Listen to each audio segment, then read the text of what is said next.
Alright guys, welcome back. Today we don't have new leaks, but we obviously had the new ban list announcement that I also wanted to quickly talk about for the OCG, and obviously for the OCG always kind of means that we will see some changes in Master Duel. We had this with Max C. Unfortunately, no Max C on this list. Obviously still a lot of people would be happy if Max C would finally go to 1 or maybe even Forbidden, Team Forbidden here.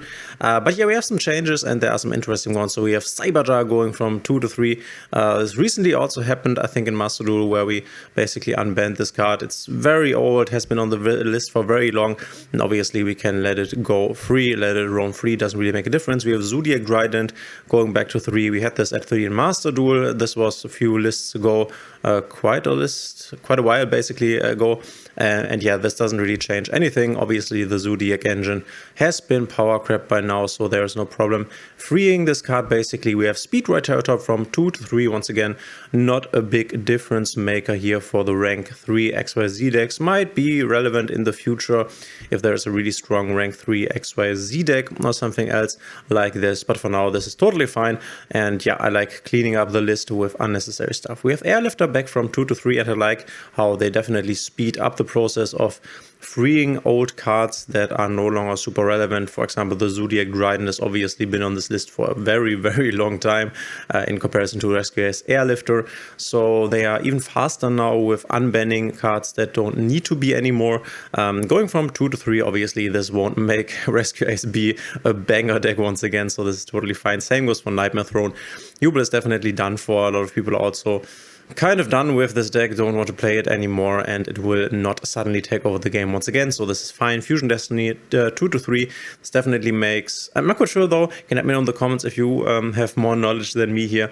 I'm not quite sure whether heroes will even play this at 3, or whether they are fine playing this at maybe 1 or 2 to find it. I'm not quite sure if you can find it. I don't think that you can hard search for it, but this might be the case. We have Big Welcome Labyrinth from 2 to 3, and when I saw this I was a big surprise, because I wasn't even aware of the fact that Big Welcome Labyrinth was at 2 in the OCG, but this apparently was their way of hitting the Labyrinth engine. I'm not quite sure when this even happened. This has been, must have been a while ago, but obviously this is fine. We have this in TCG Unlimited, in Master Duel Unlimited, and yeah, Labyrinth is always kind of here and there, which makes sense because it is the best trap deck that you can play at the moment. I think it's cool that this deck is in the game, and I think it should roam free. It will not be super dominant. It never was extremely dominant. It was one of the best decks a while ago, but yeah, I think it's nice to have this sort of gameplay in Yu-Gi-Oh! I'm not the biggest fan of Floodgate gameplay, but yeah, these trap decks, or there should definitely be some trap decks, because otherwise traps would be a bit underrepresented. Obviously, we have stuff like the Imperm, like the Dominus cards, but they are not really traps. They are also kind of like normal hand traps, you could say. So I think it's nice that we have a deck that solely relies on real traps that you need to set and then activate on the next turn, basically. Also, although we have obviously some cheats when it comes to that, so I'm a big fan of this here. And then we have newly semi-limited Sprite Jet from 1 to 2. Yeah, go ahead, release all the Sprite cards. Then this deck is once again more playable, but will still not be dominant, so I definitely like this. Not quite sure why you just not release all of the Sprite cards, for example. Obviously, we don't want to do the same thing with the Tearlament cards, I think. But maybe they could get kit colors back, I don't know. Then Tearlament would definitely be a bit more playable. Still not dominant, so I think they are definitely very careful when it comes to unbanning stuff. We have Mask Change 2 from 1 to 2, so this can make different kind of cards, but I always see this card making the Dark Bane, and obviously, hey, this is fine. Oh, well, this is Mask Change 2, right? So Mask Change 1 is normally making the Dark Blade, I now realize. So yeah, free this card, doesn't make a difference. And then we have newly limited, we have the Wandering Griffin Rider, which was at 0, coming back to 1. Once again, totally fine. The Adventure Engine, not something to write home about. We have this unreleased, unlimited in MD and TCG, and doesn't really make a difference. Nobody's playing it, so yeah, get it off the list. We have Nightmare Goblin 0 to 1. We had this in Master Duel. Master Duel was basically the testing ground, obviously did nothing. Here's one I really like, Anti-Spell Fragments from 3 to 1. Now it is at 1 in every format. I think this should happen to every Floodgate. I'm also, from my perspective, the Floodgates could also be banned, because I don't know, the gameplay they promote is just not fun. So I don't think we really need this, but having this at 1 is definitely better than having this at 3. And then we have newly forbidden, and obviously this is the most interesting stuff. Let's firstly talk about number 67, pair dice smasher. I needed to understand why this thing was even hit. But then I looked at the OCG, and we can take a look at this here by going over to top decks. And then to Vanquish Soul, which with the new support wave is once again very prominent in the OCG. So they basically combine the Vanquish Soul engine with the K9 engine, which is a rank 5 engine. And summoning the K9 cards is not that hard. They can be summoned by your opponent activating a hand trap, for example. So these are level 5 bodies. And if you can get 3 level 5 bodies onto the board, then you can make, not every deck is playing him, but then you can make number 67 pair dice smasher, which if you want to use him correctly, basically you would need to make him with 3 material, otherwise it doesn't really work. So it says once per turn during your main phase 1 you can detach 2 materials from this card. Each player rolls a 6-sided die twice. I needed to read the card a few times in order to understand this. And then the player with a higher total cannot activate monster effects or declare an attack until the end of the next turn. And this is the important part, I guess, once per turn if either player rolls a 6-sided die or dice, while this card has material, so you need to detach 2 material here, and this card still needs material, so you need to make it with 3. While this card has material, you can treat one of the results as a 7. Obviously, you want to make your opponents, one of your opponent's dice become a 7, which means that your opponent will automatically have rolled a 7. And if, for example, he then rolls another big number, anything greater than, so 7 until 12 would be 5. So if he rolls another 6, then you could not lose to him, basically. So if he rolls a 6 and anything else, then you will never lose, because then it's 13 and you can't roll a 13. Otherwise, it just makes it more likely that you will not be the player affected by this specific part here, which is obviously the player with the higher total cannot activate monster effects is super relevant. You could also think about just using this at the end of you going first your entire combo line, where you've used all of the effects of the monsters you need, and then you use this guy here. And even if you then are the loser of this, then it might not be super problematic. Obviously, you can't use monster effects then, but Vanquish Soul, for example, also relies on this trap that can clear the entire board and on other spells and traps that you can maybe use. But obviously, the goal of this pair dice smasher is to just make your opponent not be able to activate effects, which once again is kind of like a Floodgate. It's just bad play. It's just bad Yu-Gi-Oh! So I'm very happy that this is gone. And then we have the thing everybody's raging about, Apollousa, Bow of the Goddess, is being forbidden. Strange timing, honestly. I'm not quite sure whether this is even played a lot. And obviously this kind of asks the question what will happen with Apollousa and Master Duel. We obviously have seen that this is not going to 0 in our list here, because we already have our list.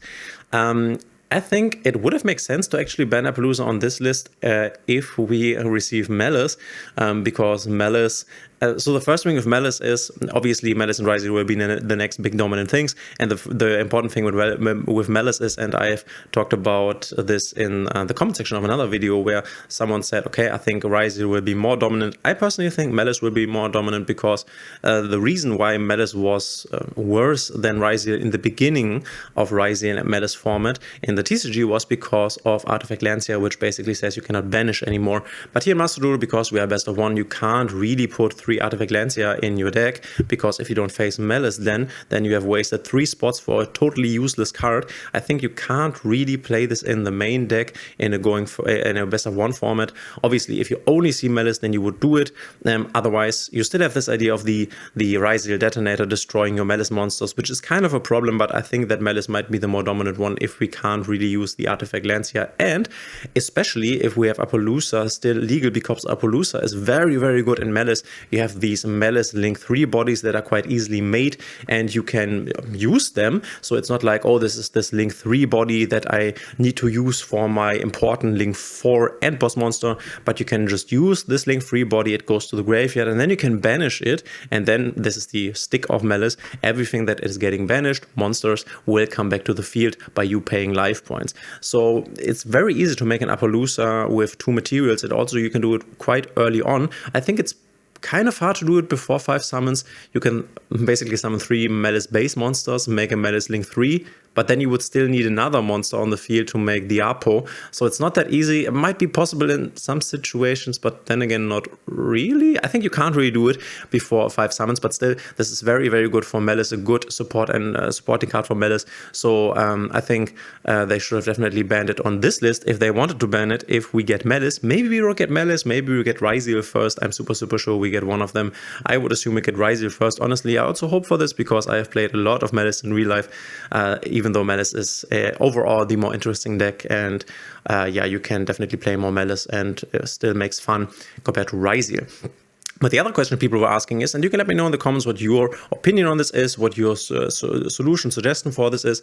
People were asking what will happen to Apollousa's alternative artwork, which I also, for example, have when Apollousa gets banned. And I honestly think that if they ban Apollousa, which I could definitely see coming, they will just give you the same amount of decrafting stuff for the alternative artwork Apollousa and just leave it at that. I think people will be unhappy with this. I unfortunately still have my old Apollousa, so I could get crafting resources back for that.